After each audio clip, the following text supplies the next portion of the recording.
All right. I think I hear someone there. Well, that's good. Hey. Hey. All right. Awesome.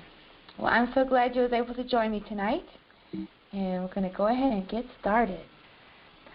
So tonight the topic is dive into the healing power of water.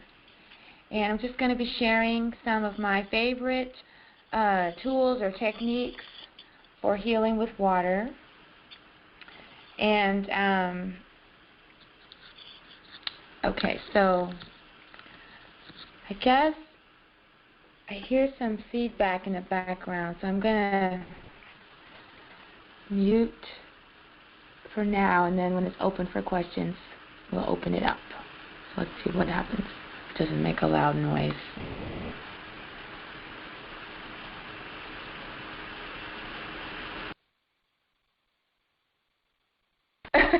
Sorry about that.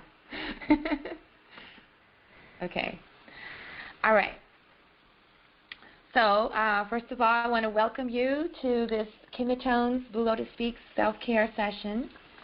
And for those of you who are new to me, my name is Tachia Ahmet El-Ma'at. And among other things, I'm a KemeTones Cosmic Sound Healer. And the artwork for the episode tonight is taken from this photograph, which was taken during my first trip to Kemet. That is the River Nile. And I know it was a Sunday because I always wear orange on Sundays. And it wasn't just any Sunday. It was my mother's birthday, and I went to Kemet with her ashes and my dad's ashes. And I got to release them in the River Nile. So that's a very special photograph for me. And what else about myself? I'm a musician and entrepreneur, organic gardener. I inherited some property in Chicago, so now I'm a property owner and a mother and just, a Kemetic priestess, just living my life.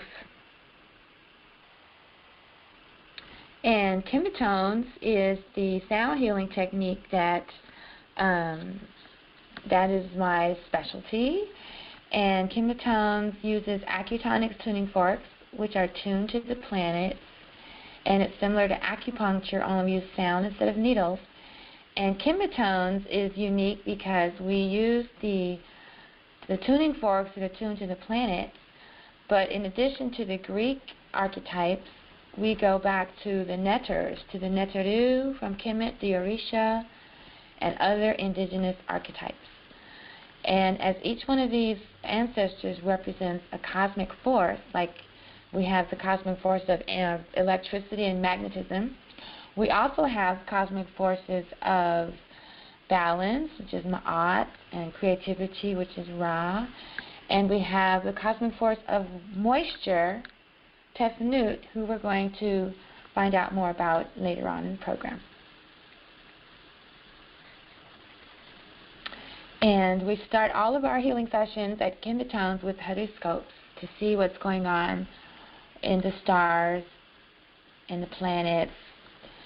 And this is an astrology system that's based on the actual motion of the sun and the planets across the constellations. So it's a sidereal astrology system. And the systems from India, the Vedic system, is also sidereal. However, they do not include the 13th constellation along the ecliptic, which is Ophiuchus. And this horoscopes is unique because we're a Kemetic astrology system, and so we have the Kemetic archetypes for the planets and the zodiac signs. So tonight we have this, this is the chart from astrology13.com, and as you can see here, I see symmetry, between the two sides here, the top and the bottom. However, there's a big opening here. And the new moon is on Wednesday on the 11th. Well, actually the 10th. It's like at nighttime, late at night. And so the new moon and the sun are both going to be in Libra. Right now the moon is still in Virgo, but that's not going to change this opening here. So to me that means, that shows me what we need to work on, what we need to address, and because I like to place the feng shui chart up against the astrology chart, and that's something new that came to me. So you would put the bottom of the feng shui chart along the side where the sun is, so the sun is always where your work is. And so the part that's missing, if you're going by the feng shui or the Bagua chart, would be our wealth and our family health. So hopefully the session this evening will address that. And the other signs I've talked about at length on the other reports, because the only one that's really moving right now is the moon. So the watery signs are Aquarius, Ku, and Nebenhet. Neptune is in Aquarius. And then the moon is associated with water, and that's in Virgo. So we'll see how our session tonight addresses that. And then I'm just remembering a few weeks ago, and I was really excited about the pyramid that was in the chart, the pyramid in the sky, Ra Ma'at, using our creativity to help bring about Ma'at, to restore Ma'at to the world, and use our creativity to bring about balance and harmony. And you can look at my blog post on that another time. I have all the links posted at our KemeTones study group place, so you can check it out there if you're not already on my mailing list. Let me see. And if you have any questions, just I'll pause it in between. Where'd you go? Hello? That's odd. Oh, there it is. Okay. Yeah, so if you have any questions. Oh, yes, someone had a question in the chat room. My computer is really slow because I've been using it so much to get ready for these events. And it kind of has a mind of its own. Like, what happened here? Okay, chat room. Rhonda says she can't hear anything. Hear anything?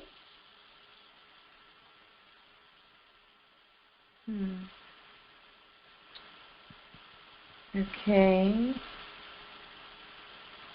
Well,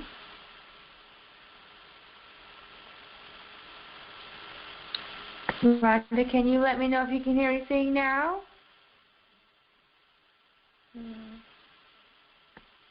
And mute the group.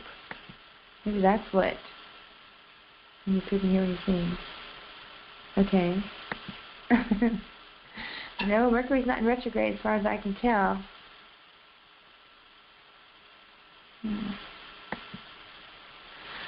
Oh, okay.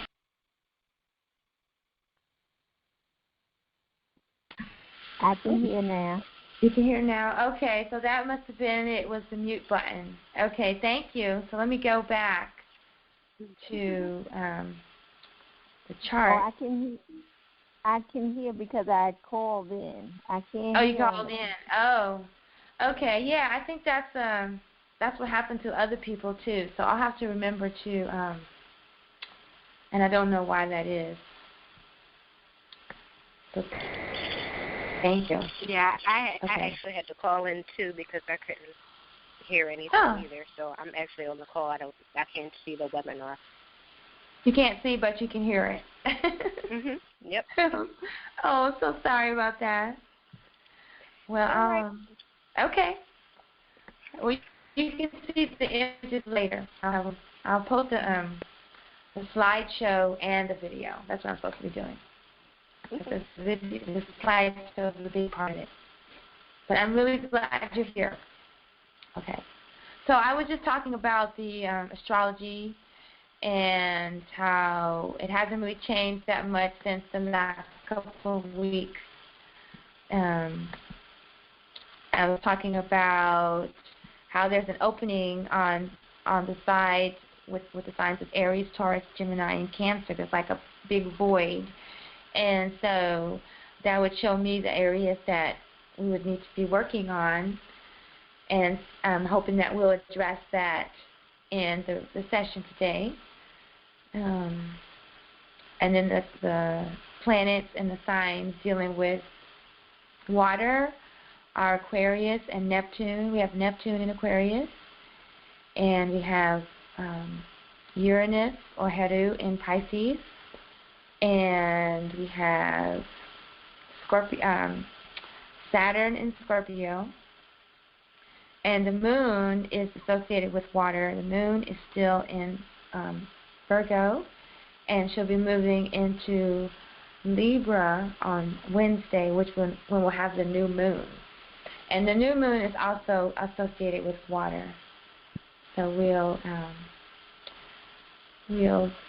be talking about that a little bit. Oh, and also I mentioned that if you want to check out my post on the new moon, that's up at my website, tachia.com/new moon.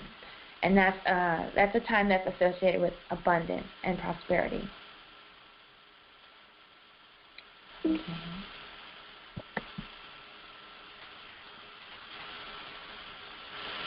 Okay, so yeah, and then I was talking about Ma'at. When the sun entered Libra, sidereal Libra, there's this huge pyramid in the astrology chart, and I was so excited about that. And just to go back and revisit that post, because it has a lot of useful information for the whole month, not just that day. Okay, so now we're going to transition into the topic for the evening, the healing power of water. And it's kind of cold where I am, so I have some hot tea here. So if you don't hear me talking, it's because I'm taking a sip of hot tea to stay warm. Like right now I just did.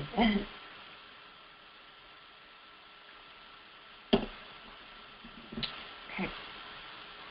And these are some of my favorite techniques, wisdom, and cultural practices. And they're not in any particular order of importance or anything. They're just the ones that came to me. So the first one I want to talk about is the hidden messages in water. And I don't know if you all are familiar with the work of Dr. Emoto. He's a Japanese doctor that did a lot of work with water and the vibrations that we put on water and how it affects our lives. And this is really important because our bodies are like 80% water. And I first found out about Dr. Emoto in that movie, What the Bleep Do We Know? That came out like 11 years ago, which is hard to believe. And so here's some examples of his work. He took glasses of water or containers of water and wrote words on pieces of paper and attached it to the containers of water, and then took a sample of the water and froze it and looked at it under a microscope. And so this image right here, these are actual water samples from different bodies of water. And let's see, some of the last clean water stream, like here's the last clean water stream in Japan, beautiful and symmetrical, some Antarctic ice water, a fountain in Lourdes, France. The water in that fountain is supposed to be holy and sacred. And then he has a sample of water from Biwako Lake, the largest lake at the center of Japan, with horrible pollution. And so the water that's contaminated is all deformed, and there's no order, and it's, ugly. And the water that's from a pure source is beautiful and harmonious and aligned. Then we've got water from the Yodo River in Japan, which passes through the major cities in Kasai, and that's obviously deformed. He's got some untreated distilled water. Then he's got a sample of water from the Fujiwara Dam before offering a prayer, and then after offering a prayer. I wonder how the water looks now after the I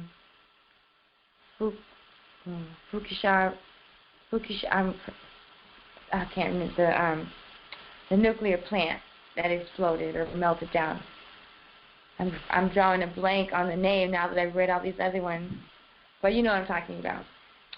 Fukushima. And then here is a sample of water that was exposed to some healing music called the Hado treatment. And then here is a sample of water that was exposed to the words, "You make me sick, I'll kill you," typed on a piece of paper, pasted to the bottle. And every time I see that image, it reminds me of Set, the Nettoru of egoism and selfishness and greed. And so here I have a little image of Set right under the water sample of "You make me sick, I'll kill you."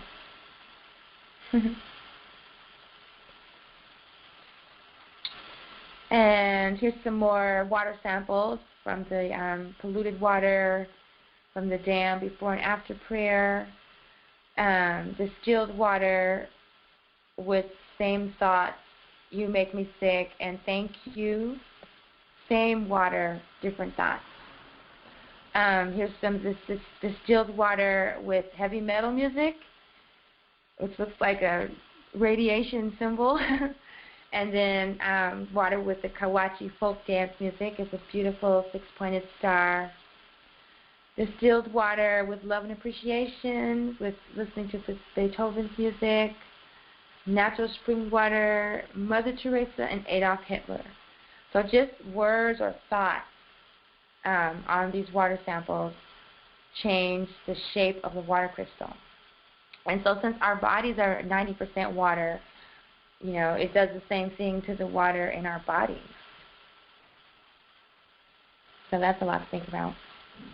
Okay. Now next I'm getting ready to share with you a prayer that I got from the priestess at the Akeru Temple of True Living Waters. And it's such a beautiful banner, I just had to share it with you. And I actually offer this prayer in the mornings when I go out to water my garden. I say the prayer right at my well source. And so then the water for the whole day is blessed. And that's one of the reasons why I think my garden is just so amazing, is because I bless the water. And I don't water my garden every day, but I do work with water every day, and whenever I do my work with water, I offer this blessing. So I'm just going to read it now, especially since there's people that are just going to be listening. So this is the Najitu, the water spirit, the word for water spirit. And by the way, I have this water blessing posted at the, when you go to log into this webinar, there's a bunch of articles posted there. And then I'll also have it posted at our study group.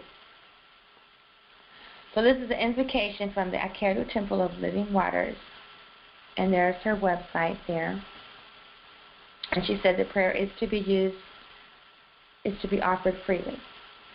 Water spirits often communicate through dreams. If you have difficulty receiving dream messages, place a clean pan or bowl of clear water under your bed or near your head.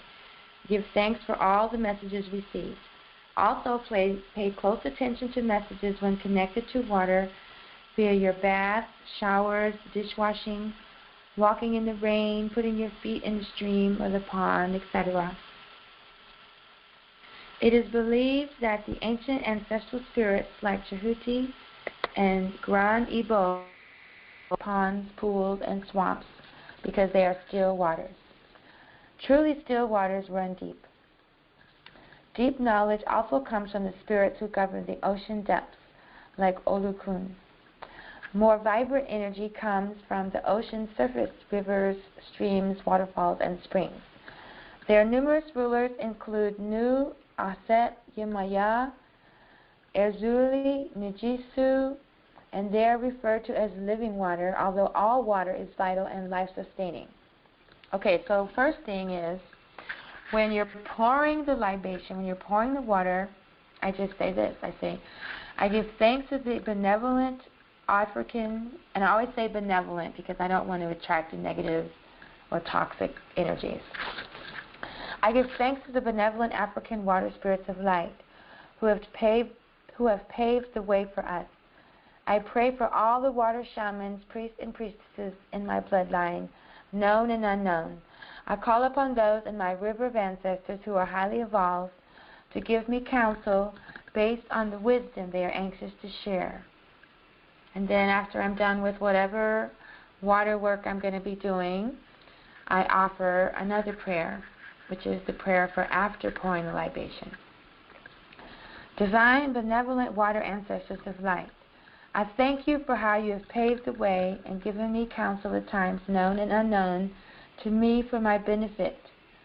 Please continue to guide me with your wisdom along my journey. As you have given energy to me, I in turn give energy to you for your continued evolution in the upper realms. And then you proceed to chant Ankh 3 times, loud, long, and strong. And as you do so, remember that the sound or the vibration of Ah is a very powerful tone for manifestation. So whenever you do the Ankh, you're also manifesting. And I'll do it now. I usually have my Ankh. Where's my Ankh?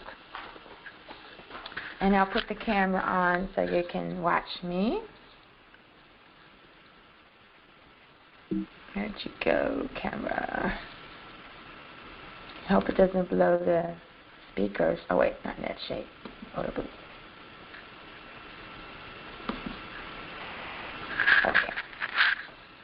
Come on, camera. Catch up. There we go. Okay. Okay, I'll take out the headphones.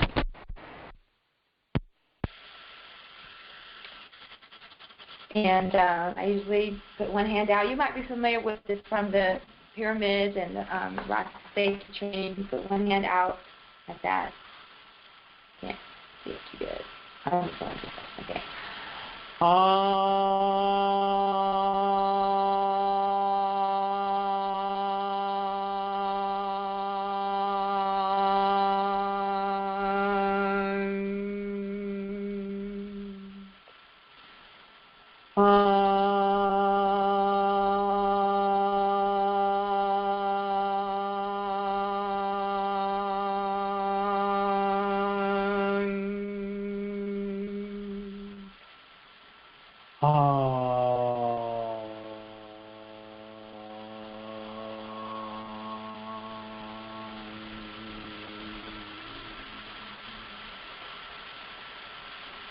Okay.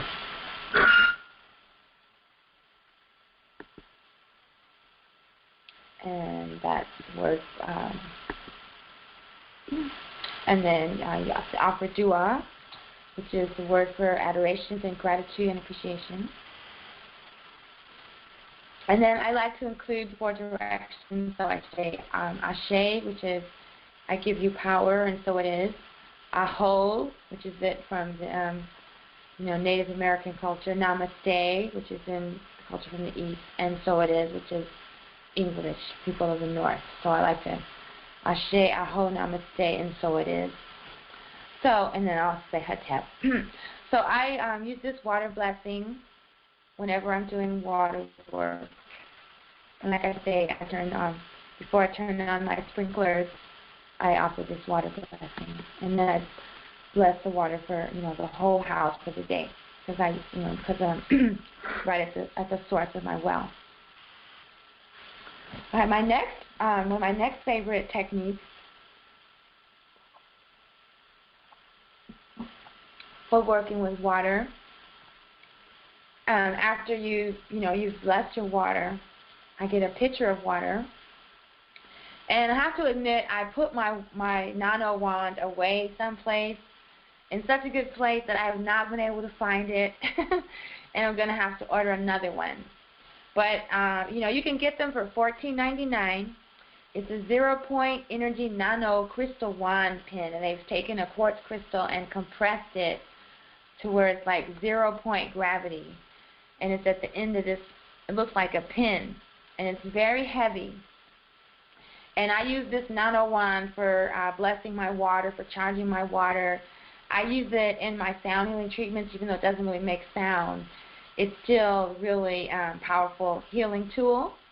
And so you get your pitcher of water, purified water, of course, and because you've blessed it with a blessing or whatever, I am abundant, I am magnificent, I will make money today, whatever intention you write it down on a piece of paper and attach it to your pitcher of water. And then you add pink Himalayan crystal sea salt. I usually just sprinkle in a little bit to cover the surface of the container of water. And some chia seeds, the same amount, just to cover the water. And let it soak at least 8 hours or overnight. And then you activate it with the crystal wand. And since I misplaced my crystal wand, I've actually just put my big quartz crystal on, over the water pitcher of water. And it actually makes the water wetter and easier for the body to absorb. I know it sounds crazy, but I went to see this alternative health practitioner one time, and I was telling her I had this weird pain in my ankle. It wasn't a pain, it was just a weird sensation, like it was tight. And she touched my ankle and said she could tell I was dehydrated. And I'm like, well, I drink. I'm cold. I'm taking off my hat so my hair can cover my neck. I said I drink water, and she said, even if you drink 8 glasses of 8-ounce water a day, or half your weight in ounces of water, you could still be dehydrated because our water today is so devoid of minerals and nutrients. And she told me to do this to my water, and it would make the water wetter and easier for my body to absorb, and I would, be more flexible, and I would stay hydrated longer. And I'll have to tell you, since I've been doing that funny sensation on my ankle has not come back. And I just feel better when I do it. I just feel better. And since I put together this little report, I remember that I need to order a new crystal wand. And probably as soon as I order it, I'll find the other one. But I remember I put it in a special place so I would not lose it. But yeah, so that sounds crazy, but it really works. It makes the water wetter. And, I even drink it after it's, quote unquote, started to ferment, because I know if the chia seeds add a little nutrition to the water. So I even let it sprout, and I just keep drinking it. And then when it tastes really bad, then I dump it out. But I highly recommend you try this. Even if you don't have the crystal wand, you can just keep your crystals near the water, and just use your intentions and all that good stuff. So, are there any questions so far? Anytime? Questions? Okay. Okay, well, keep going. If you have any questions, get to my phone. I'm sorry, I couldn't get back to my phone quick enough. So the water, you said it's water and it's more hydrated. So how long do you usually keep the wand in the water? Oh, no, you don't put it in the water. You just wave it like a magic wand over the water. Yeah, you just wave it. I just build spirals or figure eights, and you can wave it over your bath water, anything. Mm-hmm. You can make beautiful designs. You can write words. You can spin it over your head, over your first eye. You can put it right on the body point. You can put it in the water if you want to, but you don't have to. You just wave it over the wand. Over the water. And I used to carry it with me everywhere in my bag, And I guess I unpacked my bag and put it in a drawer somewhere. And it looks like a pin. So it could just be in a box of pins, and I don't see. But it's you can get one on Amazon for $14.99. I was looking today, and some places are still selling them for $60, $70. Because when they first came out, they were like $600, like 5 years ago, like 5 years ago. And I said, I can't afford that. And then I found some like a year later, and they were $10 each. Wow. And now I found these for $14.99. I have the link here on the slide, and I will include it in the study group. And if I don't post it soon, remind me. But if you just do a Google search for natural health, I just did a Google search for nano crystal wand, and this came up on Amazon.com for $14.99. So, but it really works. The salt and the chia seeds and the crystal wand, and then your energy and your good intentions. Okay. And thank you. Oh, thank you. And then even if you don't have the salt water and the chia seeds and the crystals, you can add sekhem or prana to your water just by pouring it back and forth a few times. And if you're like me, if you're all into numerology, I used to do this, like I say the word religiously, when I was much younger and I was, pregnant and just coming into all this wisdom. When I found out a trick like this, I did it, obsessively. And I'm still really connected to the number 13, so I do everything 13 or 8 or 5.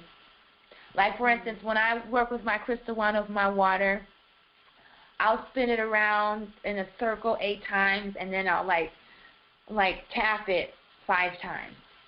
That's 13. I just play with it.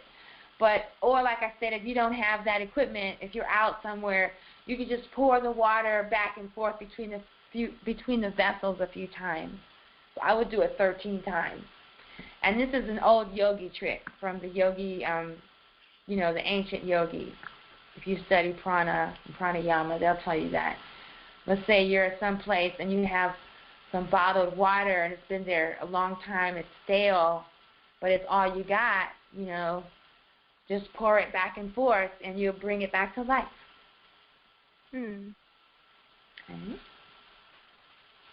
Okay, so now offering libations.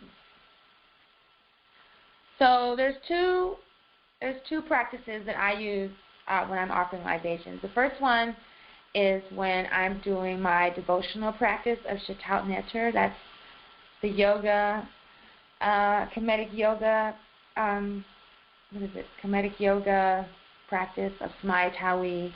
And when I say Kemetic yoga, I don't mean just the postures. There's 4 branches of this practice. There's devotion, which is uwashu, listening to the teachings, like what we're doing tonight, Rek-Av, right action, ma'at, and meditation, uwa. And so when we do shedi, which is a ceremony that includes all of those, during our libation, we pour fresh purified water from one container to the next, silently and continuously, and this symbolizes the one-pointed flow of the mind toward the divine. Oh, I see a typo there. Let me fix that right now. Towards the divine. Yeah.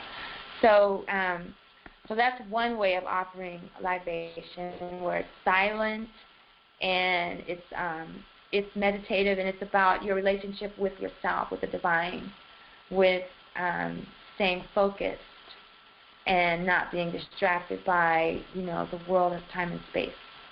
So that's one technique of offering libation. And, yeah. And then the other technique of offering libations is when you're offering libations to the ancestors. And there's several, lots of different prayers or rituals to offer water to your ancestors. But they're basically the same. You pour out water onto a plant or onto the ground, to the earth, or into another container. And while you do so, you call out the names of your benevolent ancestors, those in your lineage and those mighty beings that walked this earth before us, like superhero ancestors like Marcus Messiah Garvey. Here, I'm going to pour some water now.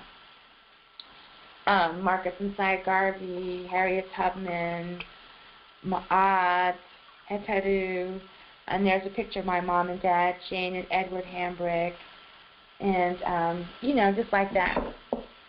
So I just made a small offering. And yes? This is you do this with only water, right? Yes, only water. Well, I know there's some people that do spirits, like alcohol. I heard they do like alcohol, yeah. Yeah, there's some people that do. I don't. Well, when I'm with that and when I'm with that community, like when I'm out with the Yoruba community, that's what right. is done, Right. Okay. But here at my home, I don't. It's not part of my practice.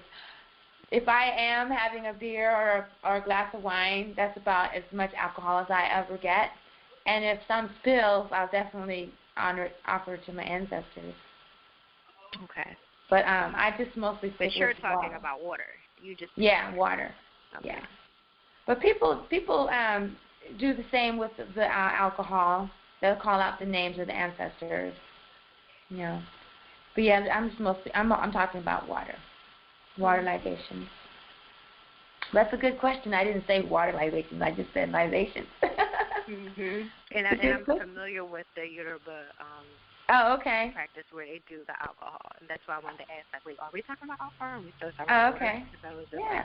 Well, they call it spirits. They must call it spirits for a reason, right? I mean. Exactly. Yeah.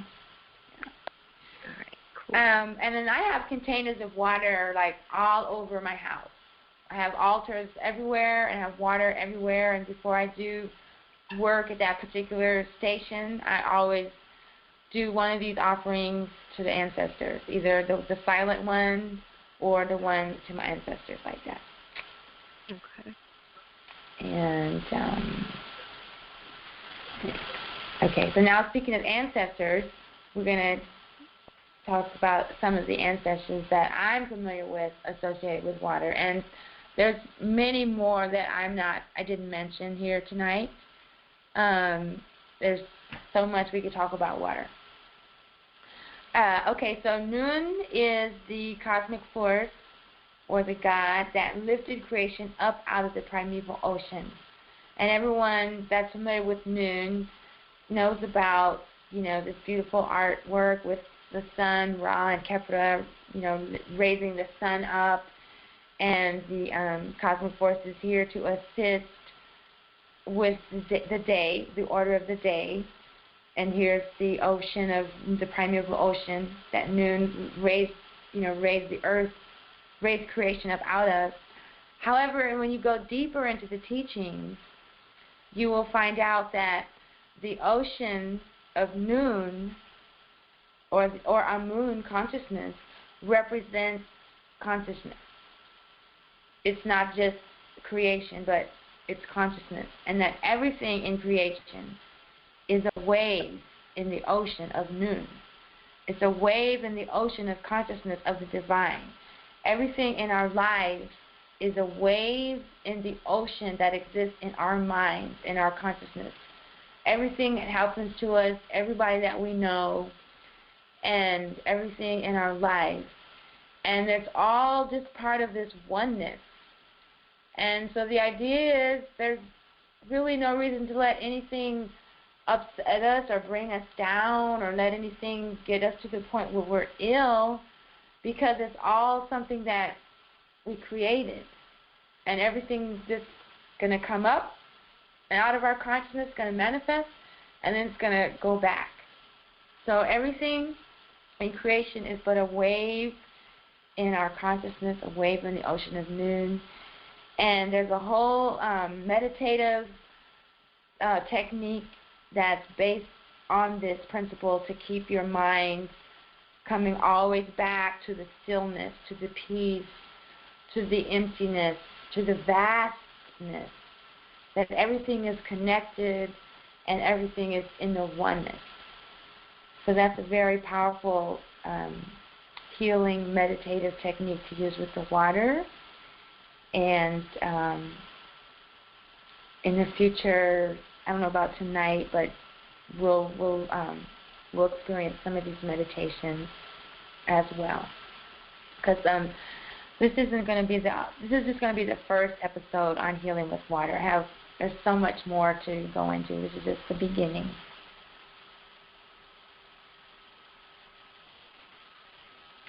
And then we have Tefnut, who is the Kemetic goddess of moisture, and she's usually associated with her male counterpart Shu, who's the god of air.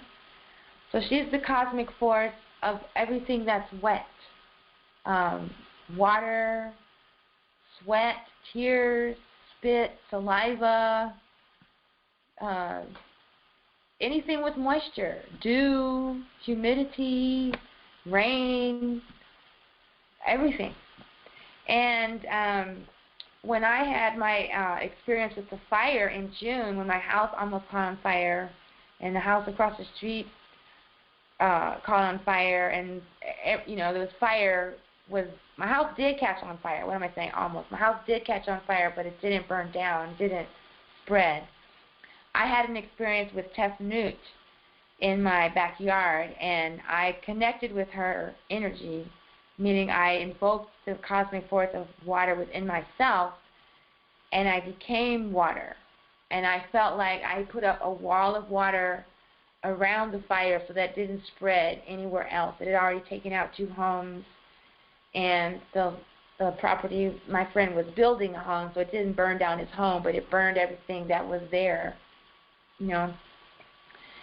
And so after I sang to her at the top of my lungs during the fire, I went and studied and learned more about her, and I learned that she's also called the Lady of the Flame. And so she's not only the goddess of fire, of water, but she has an element of fire with her. And I have a song called Firewater. See, I don't know how much time I have for music tonight, so I'll just post the song at the page. And I have a song about firewater. And a few years ago, I was researching the power of light and the power of water, and I realized that water is the closest element on earth to light. Like, we have fire, but as far as light and water are just so closely related. It's almost like an emotional experience for me when I think about this and talk about it. Like when you see sunlight reflecting on the water, it just I don't know what it is. It just does something. And so I really feel there's some more work to be done here with Tefnut, because she is that combination of fire and water. So we'll be talking more about her in the future. And if you watch my video on my fire story, you'll hear me sing the Tefnut song, and I'm going to do some more with it later, but not right now. So do a Tefnut and do a noon. And this song I am going to sing for you, though. So I also do a lot of work with opening my money flow, and I started a little program to help other people do that as well. And so I have this meditation that I do about 8 streams of income flowing into my oceanic reservoir. And my oceanic reservoir represents my financial freedom, and it gives me the ability and power to help others and to support other artists and to travel and to build and to create. And so I've really been focusing on these 8 streams of income flowing into my oceanic reservoir. And so we learned this prayer, Hetep Senet Iri Metuwaj, that we say, and it translates into the peace offering is made to propitiate that God may make the vascular system flourish. This is an indication of health. So I started thinking, well, I want my income to flow, so I'm going to use this prayer when I want anything to flow. Water, money, abundance, health, vitality, anything having to do with the flow. And I said, I want to write a song about it. So I looked up all the words in the Logos Hieroglyphic Dictionary. It's Budge's Dictionary online. And I looked up all the words connected with river and flow and stream and water. And I found this goddess Nebet-R, who's the goddess of the river. And there's a whole bunch of other names for her also associated with the river, the stream of the Nile. And so I am going to sing this little chant that I wrote for opening up my flow. And I recorded it, and it's on a little CD that I'm getting ready to release very soon. My daughter finally finished the artwork. Hetep Senet Iri Metuwaj, Hetep Senet Iri Metuwaj, Hetep Senet Iri Metuwaj, Hetep Senet Iri Metuwaj, Hetep Senet Iri Metuwaj, Hetep Senet Iri Metuwaj, Agdipayir, Avim Atru, MRT Jua Nevedar, Agdipayir, Avim Atru, MRT Jua Nevedar, Nekira, Netesa, Netira, Hevet Ken.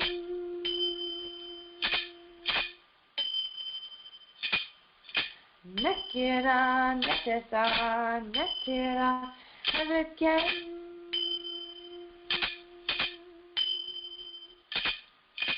Hetep Senet Iri Metuwaj, Hetep Senet Iri Metuwaj, Hetep Senet Iri Metuwaj, Hetep Senet Iri Metuwaj, Hetep Senet Iri Metuwaj, Hetep Senet Iri Metuwaj. Yes, give thanks. Do a Nebet-R. Yes, so I have a little reminder on my phone, on my smartphone, set off to go off every day to remind me to sing this song and to do some water work. And I'll be honest with you, I don't even have to really have the reminder anymore, because inevitably at that time I'll already be doing something with water. Like I'll already be watering my garden, or I'll already be taking a shower, or I'll already be washing the dishes, or I'll already be, getting some water ready. And so it's just a part of my flow. It comes on every morning at the same time, and I just make sure I do that song, and I visualize my 8 streams of income flowing. I visualize, like a stream breaking through the earth, and then like trickling down the mountainside and gaining momentum, getting stronger and stronger, and going through obstacles and rocks and all kind of things, and then until it's a strong flowing river of income and vitality and health and abundance flowing into my oceanic reservoir, and then I'm able to help others and live the life of my dreams. So that's a very powerful tool that I use with water every day.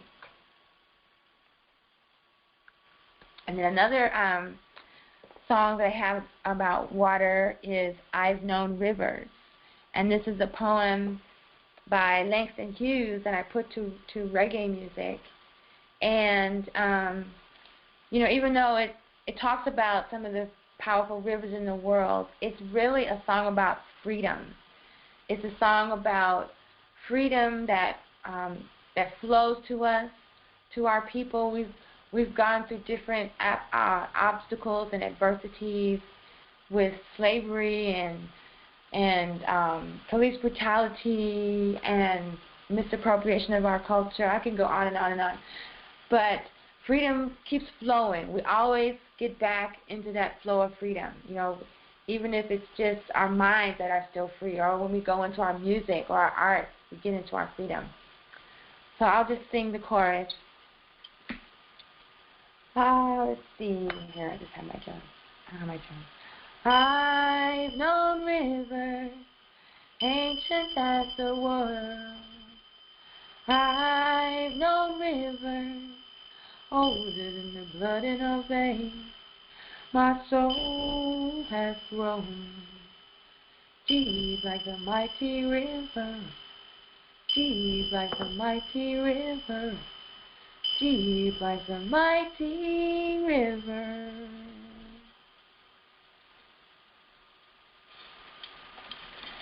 So one more thing I wanted to add about the river of life. I didn't include a slide for this one, but in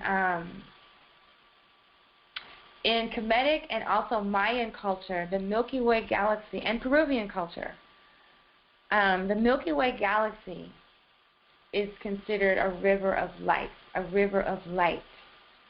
It's called the Tree of Life. It's called the River of Life, the River of Light. And again, it's about the flow of light. And then when it comes down to our atmosphere, it transforms into water. So I just want to reiterate the connection between water and light. And when you get a chance, listen to my song Firewater about the Milky Way and the River of Life, the River of Light, the River of Fire. Just want you to keep that connection between water and light. And then, of course, we have Yemaya, Yemanja, Yemaya, so many ways to say her name. I had this one brother from Brazil tell me that I sound silly when I say Yemaya, because in Brazil it's Yemanja. So we all have different accents. But here I have some beautiful illustrations of Yemaya, the goddess of water, the goddess of the sea, the ocean, the sky. And there's lots of songs and rituals for Yemaya. Mondays are my days to work with water, the element of water, and I always do a ritual for Yemaya. Nothing spectacular. I just put on my favorite Orisha music for Yemaya, and I dance. You know, I have offerings for Yemaya. I always have watermelon or watermelon seeds when there's no watermelon in season. I offer watermelon seeds. I always carry watermelon seeds with me so that whenever I'm someplace, I can always make an offering to Yemaya. And then that's when I change the water containers in my house. Like, that's the day that I change all of them, you know. When I'm doing work in that particular station, I'll change the water for that altar. But on Yemaya Day or Monday, Aset Day, Sesheta Day, is the day I change the water. So there's lots of songs to Yemaya. I have this CD of songs by Lazarus, and he's Brazilian, and I don't know if I have all the right accents or words, but this is the one that I usually sing when I go to the water. And I'm a little hoarse today for some reason. Yemaya oku, Yemaya si falote,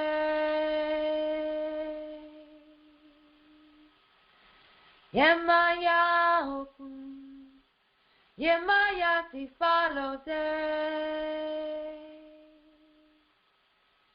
Yemaya oloko unwayo,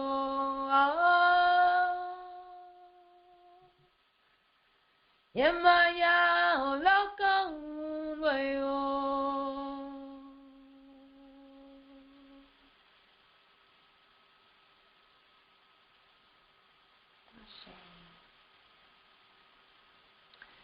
Yes, the energy of Yemaya, and I said the Divine Mother is so nurturing and healing and soothing, and you can go to the ocean and just ask your questions to the Mother and always get answers. One of my favorite rituals when I'm looking for a new home, or I need like something, a miracle or something special to happen. You take a watermelon, a whole watermelon, or if you just have a piece of watermelon, or if you just have watermelon seeds, take watermelon seeds to the ocean, and you carve a hole in the center of the watermelon and put a candle there, and pour molasses all over the watermelon and dimes, sprinkle it with dimes, and you just set that off into the water with your prayer and your intention, and you will definitely see results. That never fails me. Has never failed me. Not once has it failed me. And I don't do it all the time. It's just like really special. Yeah. So those are my favorite. Those are some of the things that I do for Yemaya. And then Oshun is also associated with the water. She's associated with the river. But I'm not dealing with that energy right now because it's Monday. This is my Yemaya day. Maybe on the next water report I can go into a little bit about Oshun practices. And at any time if you have questions, just stop me or whatever. I think this report might be too long. I give us till 6:15 or so. So if you have to go, let me know, and I'll save it for next week. But let's at least get through this one. Mm-hmm. What was that? You okay? Okay. All right. So this one I just found out this week. This is another hieroglyph. The hieroglyph for Nebet R had the symbol for water, had the waves. For the symbol for Aquarius is the Egyptian symbol for water, of course. And so my teacher, Dr. Muad Ashby, say, well, I'm taking this Aset meditation class with him, and he dropped this gem on us this week. So the word is Shenenu. So right away, I know some of the words. Shen, which is this circle symbol with the dot in the middle, which we use in astrology as the sign of sun. Or the sun is also the sign of Ra, but it means infinity. And then at the end, we have Nu, N-U, which is the ocean, the ocean of divine consciousness. And then we have the symbol for water. We have the two waves over an eye. So I'm just going to read to you what Sebama, we call him Sebama, shared with us. On your statement, Set felt slighted by Ra and was jealous of his brother Asar, which drove him to insanity. With a quote from one of the students. And now this is quoting Sebama, Dr. Ashby. Indeed, the scripture does not say it in so many words, but by his actions we can surmise that Set went, quote-unquote, insane in the context of a person, which is most people, who has accumulated so much negative REU that they are compelled to feel and act with hatred and violence. These are forms of insanity, and sanity is being Hetet, at peace and content. There is a hieroglyphic term that encompasses this idea, Shenenu, which means mental illness from conflict, contradiction, obsession, etc. In human terms, the insanity arises out of identification with the self as individual and separate from universal self, which leads to competitions, desires, and frustrations that lead to insanity, which we call, quote-unquote, normal human existence. This insanity is what the goddess Aset treats as a disease, lest we forget that she is, among other things, as you mentioned, a medical doctor, and that she is a goddess of healing. And of course, the primary healing that needs to occur is mental healing, since that illness is the cause of all human miseries. So she is what we would call a psychologist or psychiatrist. And, of course, the she's referring to is Aset. Aset, Sekhmet, Yemaya, Tefnut, Nebid-Ar, all the cosmic forces associated with water. So I was just so excited to find this term, and being a cosmic sound healer, so many applications have come up for me. And I only found out about it a few days ago. So right now, all I have to share with you is the term Shenenu, the hieroglyphic, and the definition from my spiritual preceptor. Mental illness from conflict, contradiction, and obsession. The insanity that arises out of identification with self as individual and separate from universal self. I mean, when I hear this term, I think of post-traumatic slave syndrome, post-traumatic slave disorder, how all of us have inherited certain tendencies and thoughts and actions that were handed down through us from our ancestors, and how we can use water and sound to transform people from Shenenu and insanity or unpeace to Hetep, which is supreme peace. So I am just really grateful for this information, and I just was so happy to be able to share it with you tonight. Okay. Are there any comments or suggestions or thoughts on Shenenu? Yeah, that was powerful. You're posting this up on the website on Facebook, right? On the group page, yeah. I'll post it on the group page. I'm actually gonna post the slideshow. Okay. Yeah. Okay. Slideshow, so you don't have to listen to the whole lecture. Wait, what were you gonna say? Because I wanted to get that whole piece you said. Okay, yeah, I'll definitely post this up there. Yeah, after the lecture. And what was his name again? Well, it's just a word. Oh, my teacher or the term? Yes. Your mentor. My mentor. His name is Dr. Muwada Ashby, and he wrote the book Egyptian Yoga. Okay, Egyptian Yoga. Yeah. Yeah. I know. Yeah. Yeah, I'm an initiate in that temple, and I help lead the prayers on Sunday mornings, and we have a wonderful retreat coming up in Atlanta this December. Okay, cool. I know exactly what you're talking about. Okay. But he's got lots of resources available online, and I'm doing my best to share them with people that are studying with me as well. So thank you. But yeah, I'll definitely post it. I'm just glad you're interested. Yes, very much so. Very much so. Okay. All right. Okay, so here is an article I found. The name of the article is called The Healing Power of Water. And like I say, all this is going to get posted, and it's going to become part of the curriculum for my KemeTones class. Maybe there's going to be like a whole class just on water. Yeah, of course. So here's quoting the article.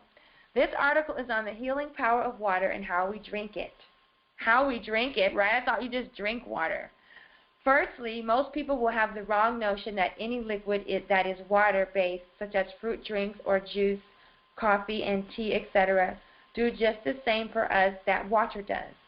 This is one of the most damaging mistakes modern man has made. The reason for this is that water does much more for us than simply being a lubricator. Water is part of our energy source or our source of chi. So in other words, people think that if they drink, water, juice, tea, soda, coffee, one of the glasses of those a day, it's the same as drinking 8 glasses of water. No, it's not. Even if you drink all those other things, you still have to drink 8 glasses of water because you can get dehydrated. And this is a fascinating article because they actually have information on how to drink water. So I'm going to post the link and everything, so check it out. I do my prana-izing of the water, and I do my water blessings, and I got my crystals and my magnets and, all the chanting. But Come on, I got to make a video on how to drink water now. It's really funny. Okay, so the next thing will be the tuning forks that are related to water. Yeah, I'm running out of time. No, time doesn't exist. Don't even say that, Tachia. Time does not exist. Yep, time does not exist. Right. I'm in the flow. I'm just caught up in cords right now. Tangled. Here we go. Okay. Oh. Okay. So we're really fortunate because we have tuning forks that are associated with water. And so we have the new moon fork, the full moon fork, Sedna, and Nebet Het. And I'm going to give you a little sample of some of their sounds. I don't know. You said that was the new moon, the full moon, Nebet Het, and who else? Sedna. Sedna is a goddess from the Alaskan culture, from the Inuit culture. And if you go to the Huddersfield Group's handbook and resource guide, I talk a lot about her there. Her legend is, well, it's kind of a deep, complex legend, but she fell in love with a being that her dad didn't want her to marry, and so she went off with this being. And then when she got there, it turned out he was a demon, a monster. He had tricked her. And so she tried to escape, and her dad happened to be coming along at the right time and put her, she got in the boat with her dad, and then the monster came back to find her, and the dad got scared and threw his daughter back in the water. And she was holding on to the boat. Dad, save me, save me! And he cut off her her hands, her fingers. He just chopped her hands off. So she fell into the water, and the legend is that she became the life of the water, all the fish and the dolphins and everything, and she's there to support us in the water. And so she's associated a lot with healing from abuse, because she was abused, and then her dad kind of abused her. So I'll start with her tuning fork. And this is in one of the more advanced levels of acutonics, but I'm going to let you listen to her tone now. I don't know if you can hear it. Can you hear anything? Yeah, I can hear it. Okay, cool. Cool. Yeah, so this one is really good for working on the heart chakra, for dealing with violation and sadness and grief and pain. And the lung points here are for grief, tears.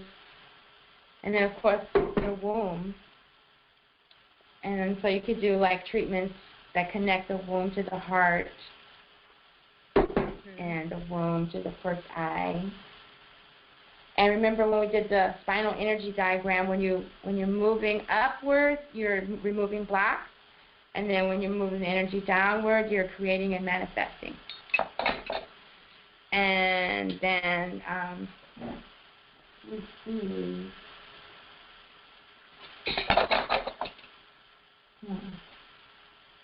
Oh, here we go. Okay, so here I'll use the Menzion, the energy field. These are the new moon tuning fork and the full moon. And so,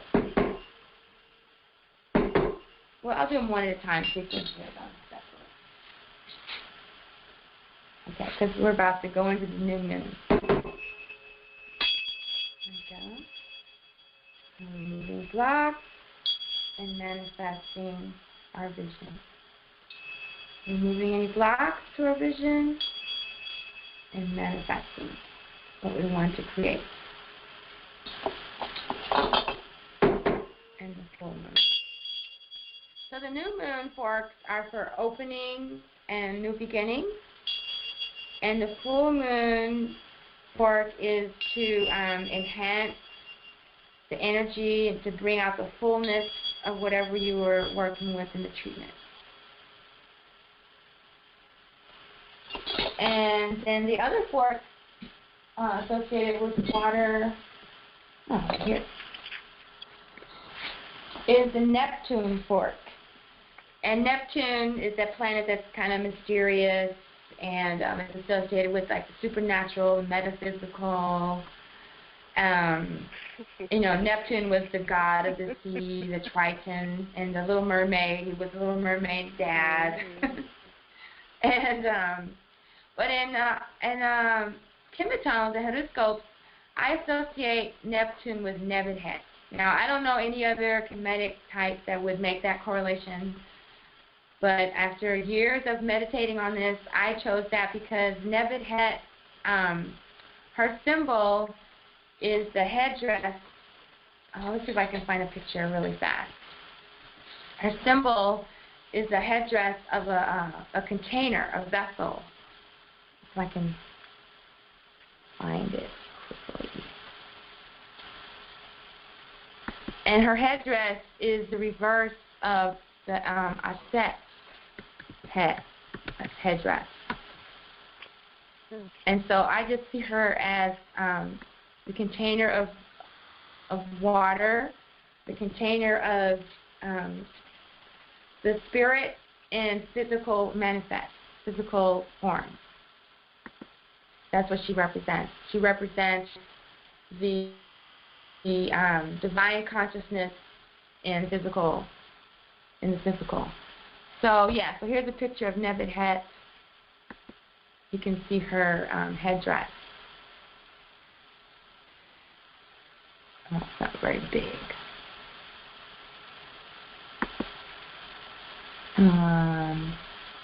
First they showed me one with Nebuchadnezzar and Aset. I could show you. Well, you know what? I don't want to waste time. I'll post that in the board too. But her headdress symbolizes a vessel that contains water, and so I've associated her with the planet Neptune. And she puts things in order. Ma'at is the order of the universe, but Nebuchadnezzar is the lady of the house, and she keeps things in order. She maintains the order. So I like to use this this fork because with our emotions, which is associated with the moon, and the flow of our emotions with our tears, it can just get all over the place and out of control. So I like to think of Nebuchadnezzar as the container for the water, helps me keep my emotions under control, and it's not like leaking all over the place. So that's kind of how I feel about Nebuchadnezzar and this tone. And this is a low octave of Neptune. I'll just see how big those stuff are. Okay. Yeah, these are the bigger forks, the low forks. You can really feel them vibrating. All right. Yeah, so those are the tuning forks associated with water. And so they're very effective on the flow, like if somebody is constipated, or if someone has a blood clot, or if I had this one patient that had a form of cancer and his whole arm was swollen. If something is swollen and you need to release the flow, you can use the new moon fork and the zodiac fork to open up the block and release the flow. If someone is going through healing from rape or assault, you could use the Sedna fork to give them the strength and the healing to deal with such heaviness and pain. And the Neptune or the Nebuchadnezzar fork, for people who need to become more organized, or if they're kind of closed off to alternative ways of thinking, alternative ways of healing, use that fork to open them up to just like new things. Somebody who only does things a certain way and you want them to like think differently, I would use that fork to open up their flow of consciousness. All right.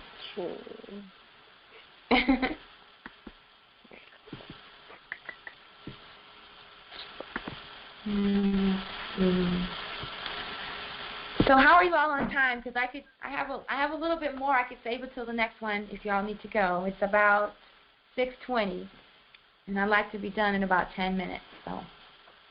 You can go as long as you want, and as long as you need to. Okay, then I'll keep going. Okay. So, and thank you for that, for your permission to keep going. So, so there's somebody out now with something called the water cure. And it sounds, you think, oh, what is it? You're going to just wash yourself with water? What kind of cure is that? But no, this guy did a lot of research. He had gotten really ill himself. And it turns out that most of the illnesses are from dehydration. Day after day, patient after patient, the results prove the healing power of water. He had this one patient who was suffering from pain for 31 years until he started to drink the water and take the salt. He writes, I continue to be pain-free with ankylosis spondylitis 1 year after starting the water salt regimen. The people at the Mayo Clinic had declared him as incurable. My blood pressure is normal. I thank God every day for allowing me to finally be pain-free. Lloyd Palmer's story is so incredible that Paul Harvey reported it on his ABC News program and also wrote about it in his syndicated news column. Peter Jennings announced that 110 million Americans suffer from chronic pains. This doctor, or this author, claims that water can cure all of these diseases. He says, empower yourself. Increase your knowledge of persistent dehydration and its calling cards. Now that you have this opportunity, learn the secrets to a much longer pain-free life. All right, and then he's got all these issues that his water cure has treated and cures and prevents.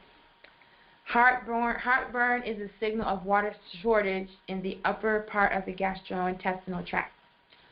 Arthritis is a signal of water shortage in the painful joint. Back pain is a sign of water shortage in the spinal column and discs, the water cushions that support the weight of the body. Migraine headache is a sign of water dehydration. High blood pressure is a sign of our body's adaptation to the generalized drought, when there's not enough water to fill all the blood vessels that diffuse water into vital cells. Water lowers blood cholesterol. High cholesterol levels are an indicator of early drought management by the body. Cholesterol is a clay-like material that is poured into the gaps of some cell membranes to safeguard them against losing their vital water content to the osmotically more powerful blood circulating in their vicinity. So yes, health and diet and nutrition and vegan diets and exercise, positive thinking, yoga, all these things can help and do make a difference. And yet, all of them could be really treated by drinking better water. That's really amazing. That is. The water cure. And then, of course, there's the sound of water falling or the sound of water in motion, like sitting next to a river or sitting by the ocean. Something about all the extra charged molecules in the air. I learned about sound geomancy, that like the sound of the water, the sound of the butterfly wings, the sound of the wind blowing, just the sounds of nature heal us. But the sound of water in particular, I think because it's so connected to light and because we can get in it and, it's amazing, the power of the sound of water. And so if you can't, be by the waterfall, like that one was in Mexico at Ijapatla in Veracruz in Mexico, you can just get a water fountain and put it in your home. And I advise you to put it in the wealth corner of the wealth room of your home, or in your garden. Put it in the wealth corner of your garden, because then that will represent the flow of prosperity and abundance in your home and in your life. And you have to keep up with the fountains. You don't want them to dry out and become stagnant, because the motor will burn up, and then or before it burns up, it'll just make this horrible sound. So you want to make sure you keep it full and add fresh water daily. Bless your water and then pour it in the fountain, and then the blessings flow. And I wanted to show you this amazing water sound experiment.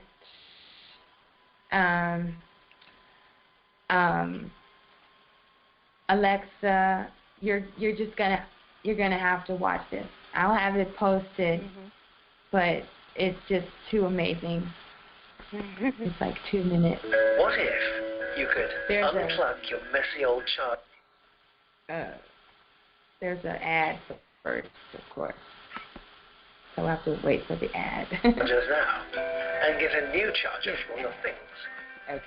Okay. Yeah, this is an amazing water experiment.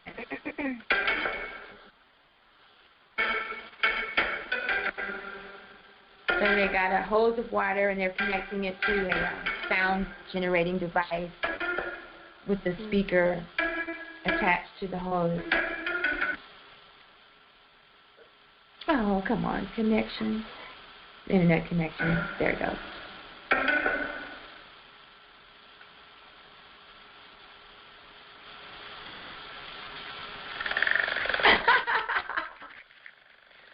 So for those of you who can't see it right now, they made the water coming out of the hose go into a spiral by playing water frequency, playing a frequency, a certain frequency to the water, and it's coming down in a spiral. Now they played a certain frequency for the water to come down in a spiral. Where is it? Is it being poured into something? No, it's just coming. It's pouring out of the hose, out of the faucet, and they attach the speaker to the hose, and a certain frequency makes the water behave in this manner. Oh wow! So that was it going forward, and now they changed the frequency. So here it is going forward, and you can see it. It's spiraling out of the hose. I just can't believe it. The first time I saw it, I couldn't believe it. Oh, wow. But it's spiraling out of the hose.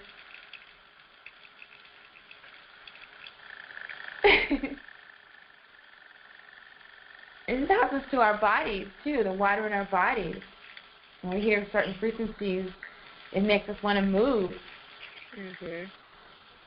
And now they turned it in reverse, and the water is going up. It's falling up. Stop it. I have to see this. I don't know. This is video. Spiraling up. So that's just something about the effect of sound and water, and our bodies are like 80% water. So, drinking water and putting intentions in water, bathing in water, all of that is affected by the vibration. Uh-oh.